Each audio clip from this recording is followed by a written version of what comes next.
Welcome to another Q&A session. Let's jump straight into it. Why do you grow foliage on one side of a moss pole and not on all sides of the pole? For most of my moss poles, this is an example. This is my Epipremnum variegata. It's only facing one side. I don't have a plant on this side of the moss pole. Why do I do this? The first reason is just because it's easier. It's easier for me to manage the plant and have it face in one direction and not have it going in all sorts of different directions, because that would mean I'd have to keep rotating the plant in order for it to have access to sunlight that all the other parts of the plant does. The other reason is because when you've got the plant facing in one direction, it's nice and bushy and it just looks fabulous. An example of this is my Monstera stadleyana. I've actually got two plants on this moss pole.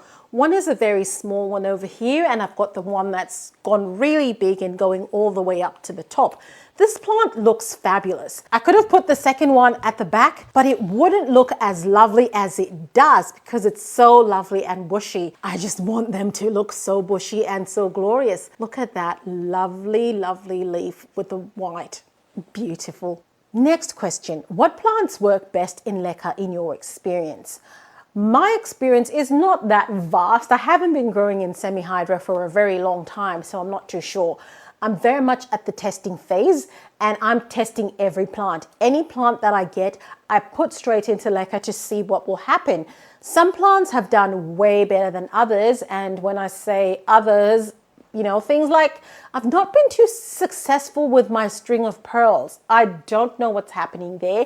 I did have a lovely string of pearls. It was growing beautifully in Leca and then it just tanked and that was the end of it. And I'm too scared to try again.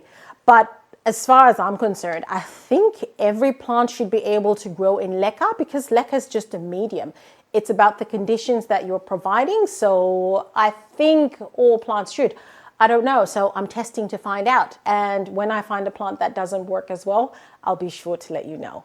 Next question is, can I go straight from water propagation to a moss pole, or do I need to let the plant develop a little bit more? In my practice, I would certainly tell you no, you don't need to wait. I like to put my plants up on a moss pole as soon as I think the plant is ready to go into Leca. It is quite a small plant. It's really only got 3 leaves, and this is the new leaf that's coming over there. Living in Leca on a tiny moss pole, it's really quite small, but I put it on this moss pole knowing that I'll probably be adding onto it and building onto it. What putting a plant on a moss pole early does is it allows the moss pole to actually do what the moss pole needs to do. So the area roots on the plant are actually able to latch on. You can see this little plant here. I've got the Velcro plant tie here to make sure that the aerial root points are in contact with the moss pole, so those area roots start to develop. And once the area roots start to develop and grow into the moss pole, they're able to receive nutrition from what is in the moss pole, because of course you're keeping your moss pole moist with a nutrient solution, with a fertilizer, whatever it is you use, and those area roots are able to take advantage of that, and your plant grows bigger faster. So I would certainly encourage you to put your plant up on a moss pole as soon as you possibly can. No need to wait. Another reason why it's good to not wait is you're not disturbing the plant twice. So you've had the plant living in the water solution, you've propagated it, the roots are ready to go, you're ready to put it in the medium. You disturb it by moving it from one medium to another. You might as well put the moss pole on at the same time and all that happens at once. If you don't do that, then you'll have to go back to the plant, remove it from the pot, attach it to the moss pole, put it back in the pot. You're either putting new Leca, new soil and all the rest of this. Probably not the best thing to be doing for your plant. So yeah, put it up as soon as you possibly can and your plant will love you for it. Next question. What about chlorine when we rinse our Leca under the tap? How does it affect their root? So this subscriber is referring to flushing. When you're flushing your plant in Leca, just check up here what I do. So you get your plant, you whack it under a tap, and that water is dissolving all the nutrients that are residue on your Leca. So you've got that white efflorescence sitting on your Leca. When you use the tap water, that all goes away. I think it really depends on the water that you have available where you live. So if you know that your water is probably not the best, the pH is too high or things like that. I know some people use rainwater. Other people use the water that they use when making the nutrient solution, so that's all good. But definitely for me, I found rinsing my Leca under the tap is really just fine, and there isn't a problem.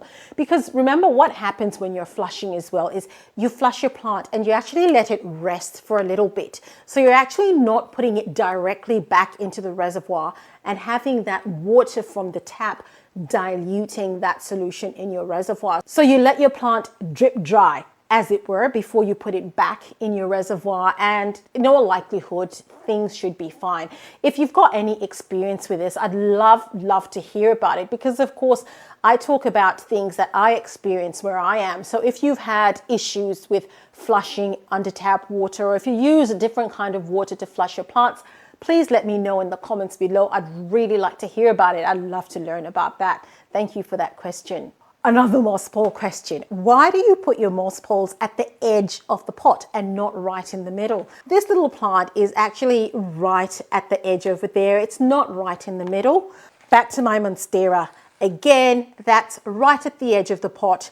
I put my moss poles at the edge because they're a bit more stable that way. When I'm potting up my moss poles, I use Leca for all my plants. So Leca is a lot lighter than soil. So sometimes, you know, the moss poles are not as stable as they could possibly be. So I put them at the edge, and I find that it works best for me to do it that way. I did try putting it in the middle, but that did not work out. So I figured that putting them at the edge worked best. So you've got your moss pole at the edge of the pot, you've got your metal rod in there, and if you put that in a ceramic pot, that is as steady as, and that really gives that stability, because the one thing you do not want is to have your moss pole falling, especially if you use Leca, because then there'll be Leca everywhere, and trust me, that is not a good thing. Do you have any carnivorous plants? I really laughed when I read this question because it triggered all sorts of things for me. The short answer is no, I don't have any carnivorous plants. What's interesting is why I don't have carnivorous plants. I'm going to tell you. When I was a young child in the 80s, there was a TV series called The Day of the Triffids. Does anyone remember that? Let me know in the comments below if you remember that. I watched that when I was a kid and it freaked me out to no end. Carnivorous plants making people blind and killing them, it just totally freaked me out. Completely put me off carnivorous plants.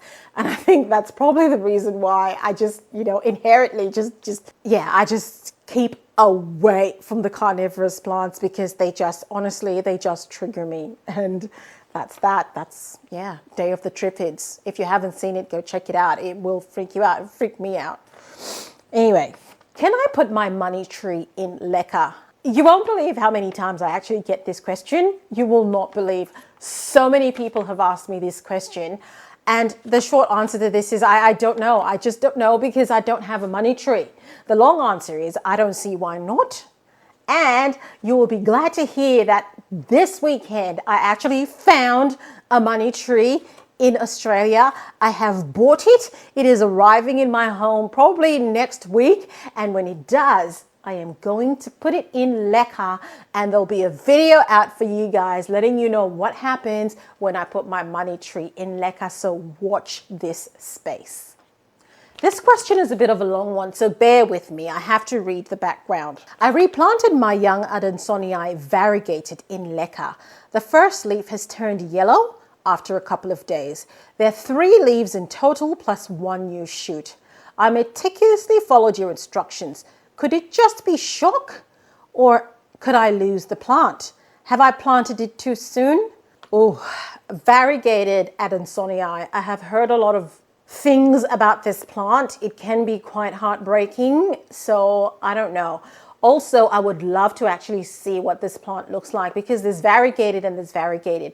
And a lot of these variegated Adansonii actually tend to be more white than green. And if it is more white than green, it'll invariably die. I'd also like to know what the root situation was like before you moved it from whatever medium it was in into Leca. There's so many variables that I'd like to know before I can respond to this constructively.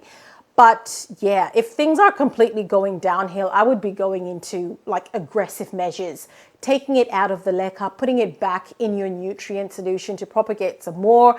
And if things are looking really, really bad, if you can get some cuttings out of it, that would be the best thing to do, so you don't completely lose the plant and then you can just start again. But if you can, jump onto my Instagram and send me some pictures. I'd really love to see, and maybe I can give you more directed advice. Thanks for that question. The next question says that in your previous videos, you've demonstrated a plant that's living in a self-watering pot with a wicking system.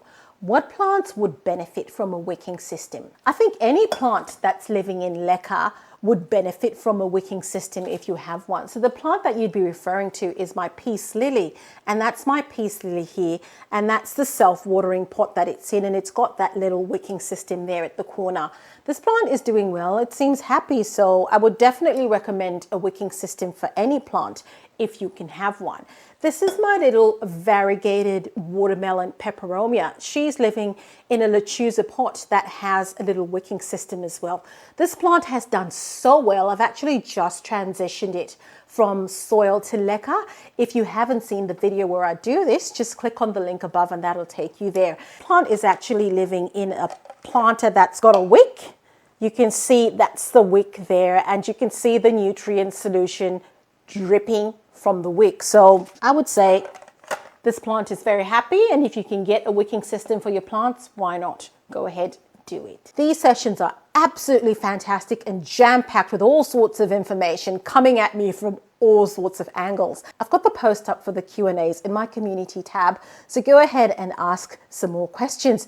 Go and listen to more questions and more responses in my next video.